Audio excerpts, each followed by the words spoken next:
Hi everyone, nice to see you all again. So I thought I would come and do another video, and this one is really focused on the CLC Passagemaker refit, and it's very much based in what that project is for, so I thought I'd come and talk about that today. And what I'm really hoping today is that this comes out as a much more positive video than last time when I was talking about the really bad experience of having had a stroke. So this one is about the beat boat refit, which is now done, and it's about the project that goes with it, and it's about quite a few things that are going on in the background as well, for which I think I am strangely positive. So yeah.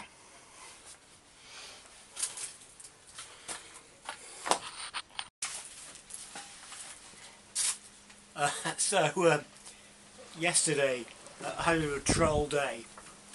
I've actually been working on this video for several weeks and shooting a bit at a time and then adding to it and editing it. And yesterday I was trying to finish the final stage of the rebuild, which I did, but it was that everything I did was kind of awkward in that I needed this fastener from the workshop, that fastener, this tool, that tool.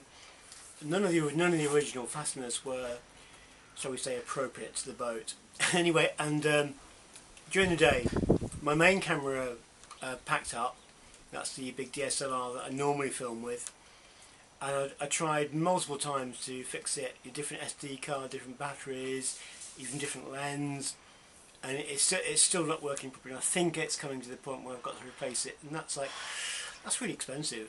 Anyway, so I used an old camera to try and get a shot from. That wasn't working either, because that was the one that got soaked during an incident with jet ski riders several years ago.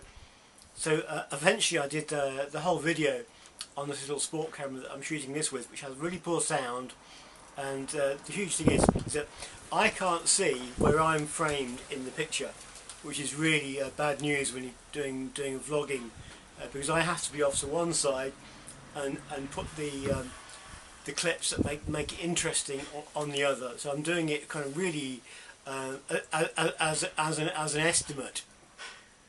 And I usually have to do it 2 or 3 times, but I'll try and explain why I seem to be in a stunningly positive mood.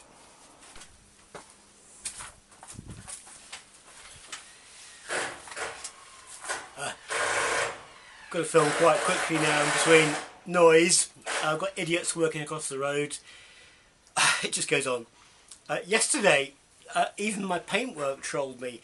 I don't know what it was, but it was quite a windy and cool day, and I kept getting debris on the paint, and it was like small black and brown, almost like sawdust. But you know, I've hoovered the boat out 3 times, wiped it out, hoovered it out again, and it still kept appearing. And the paint I had a little bit heavy, so it was very difficult to control. I couldn't keep a wet edge, and then when I thinned it, it just went off out. It lost control of it really quickly, so it was skinning really fast, and so subsequently it was a really difficult job.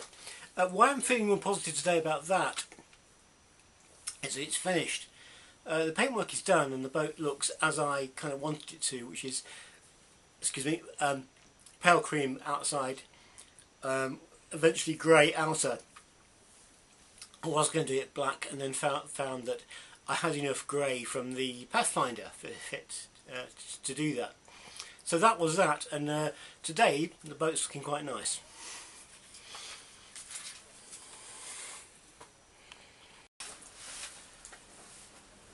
So one reason I'm feeling really positive is that project is quick, cheap and dirty refit of a boat. It's done, it's great.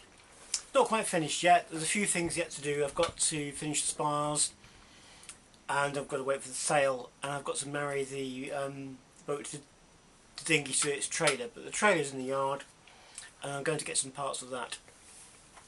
The other thing is that a few weeks ago I largely put the Pathfinder aside as a project.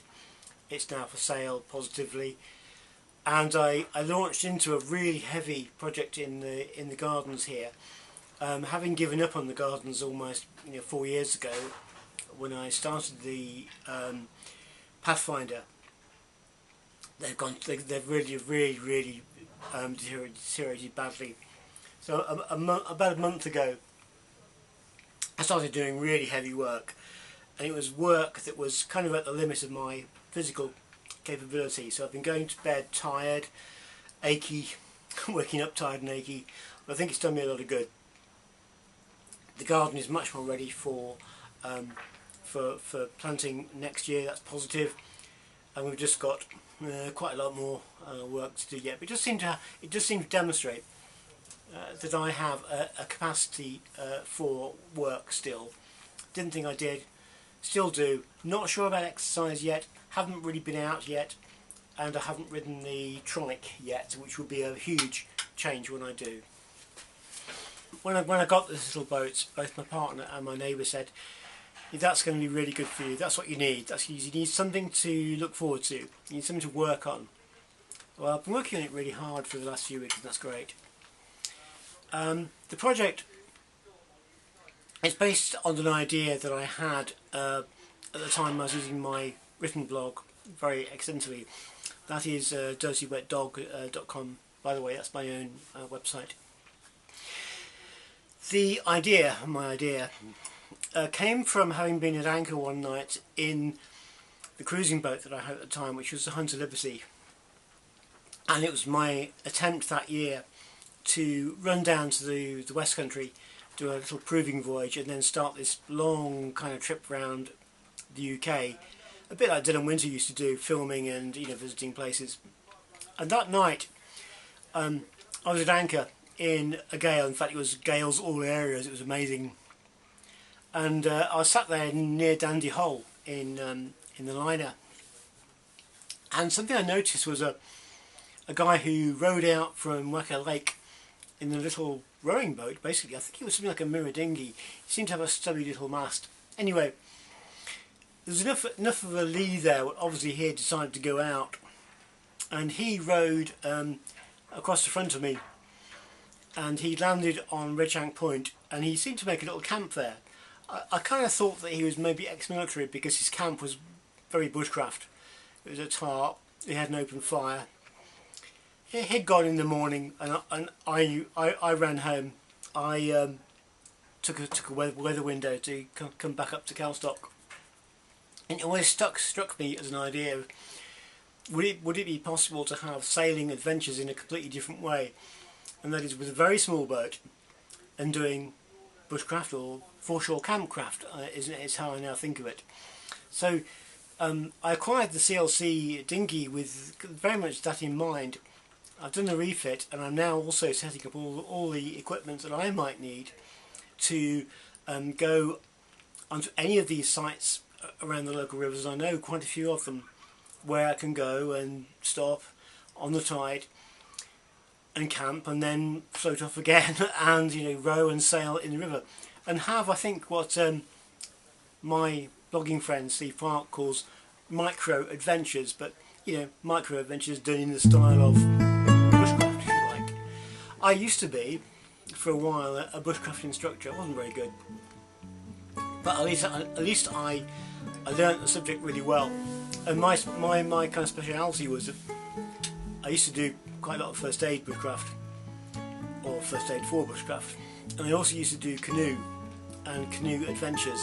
And of course, our canoe adventures down here in this part of the world has to be on seawater, and I used to do micro camps, micro bivouacs. And I thought, well, why not just take that up a level, take it sideways a level, with a small sailing dinghy. So the CLC Passagemaker is going to become my bushcraft boat with all my gear aboard. At the moment I'm packing that gear, and I think at the end of this video I might just show kind of what's going on with the organisation side of the gear. And the very next part of that is that we've got to find a base for the boat on the river, and I'm probably going to be down at Coat Hill Quay or Weir Quay or somewhere locally where I can slip onto the water very easily with this very, very basic boat. Just sails, just oars, no motor, no muss, no fuss. Not very long adventures, not doing thousands of miles. not doing what I used to do, even with the Hunter Liberty, but staying local and hopefully, you know, enjoying myself on the water once again. So that's the positivity. That's because I'm looking forward to something.